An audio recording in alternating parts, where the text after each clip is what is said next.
Salutations chers internautes et bienvenue dans une nouvelle vidéo. Aujourd'hui on va parler de la patience. Alors la patience, est-ce que c'est une vertu? Dans le temps, on le disait que oui. Est-ce que ça l'est vraiment maintenant?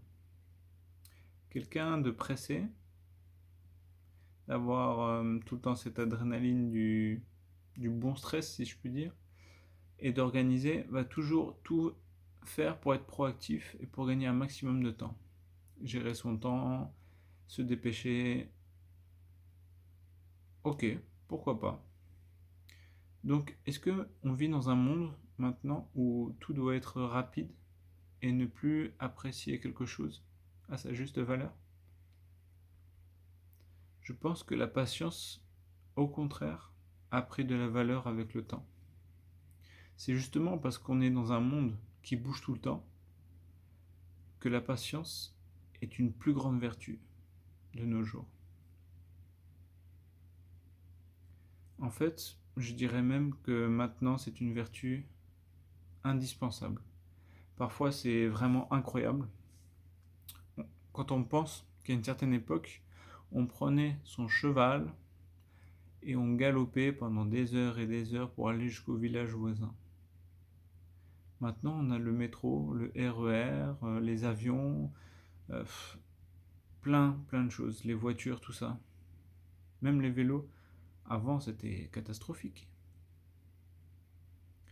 Alors oui, le progrès vient de plus en plus, la technologie, tout ça, la science, mais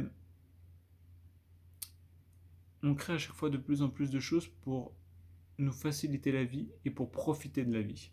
D'accord? Ça, on est tous d'accord. Même si parfois il y a des trucs bizarres. Mais pourquoi on n'arrive pas à nous s'améliorer à chaque fois, jour après jour? À être exigeant avec nous-mêmes, jour après jour. Pourquoi?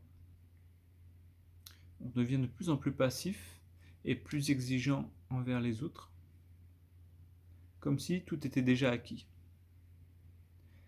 Eh ben, je vous suggère de travailler votre patience. Soyez exigeant avec vous-même et soyez patient. Parce que si vous demandez trop aux autres, c'est vous qui n'allez pas évoluer. Il faut être patient quand on cultive des plantes. Il faut être patient quand on cuisine.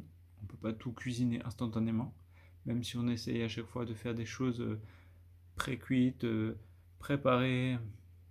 La vraie cuisine traditionnelle, bien faite maison, ça prend du temps. Quand on fait un enfant, ça prend 9 mois. On se dit pas, bah voilà, on va faire un enfant, je le veux qu'il soit prêt dans 4 mois. Non. Pourtant, c'est l'une des plus belles créations. Ça prend du temps. La plus belle création, elle prend 9 mois. Et ça, c'est une fois que la femme, elle est fécondée. Hein. Parfois, ça prend du temps pour que ça marche. Donc, qu'est-ce que je veux dire par là? La patience, c'est une vertu. Ça se cultive et il ne faut pas l'utiliser tout le temps. Il faut l'utiliser quand c'est nécessaire. On peut être impatient pour quelque chose, impatient de certains résultats, on devient exigeant avec nous-mêmes. Oui, d'accord. Je comprends. Et je félicite ce point de vue, cet état d'esprit.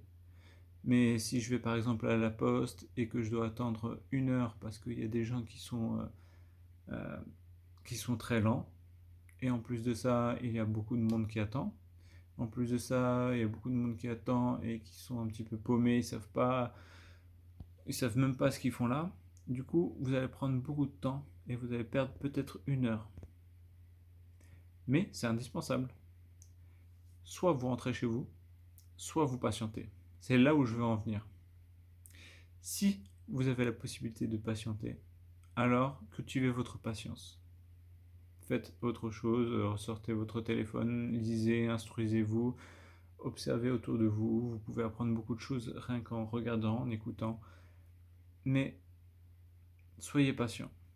Je sais, c'est douloureux d'attendre et c'est pas prévu en fait. Tout ce qui n'est pas prévu, ça nous énerve rapidement en fait, ça nous agace. On est arrivé à un stade où tout doit être prévu. Ça doit se passer comme ça. Aujourd'hui, je dois faire ça. Demain, je dois faire ça. Waouh! Moi, j'avais prévu plein de choses et j'ai réussi à passer ce cap. C'était très difficile, mais j'ai réussi à passer ce cap. J'essaye d'être de plus en plus patient avec l'administratif, avec mon environnement, avec mes amis, mes voisins, avec tout. Parce que sinon, je pète un câble. Alors, pour les résultats, pour moi-même, je ne suis pas patient parce que je suis exigeant envers moi-même. Mais essayez d'être moins exigeant envers les autres. Oui, vous pouvez être un petit peu exigeant, mais pas trop. Soyez toujours beaucoup plus exigeant avec vous-même que pour les autres. Plus vous appliquez cette règle, et plus vous allez évoluer et vous améliorer plus vite. Donc, cultivez votre patience, ça ne sera que bénéfique pour vous. Voilà, messieurs, dames, je vous dis à très bientôt pour une prochaine vidéo. Ciao, ciao!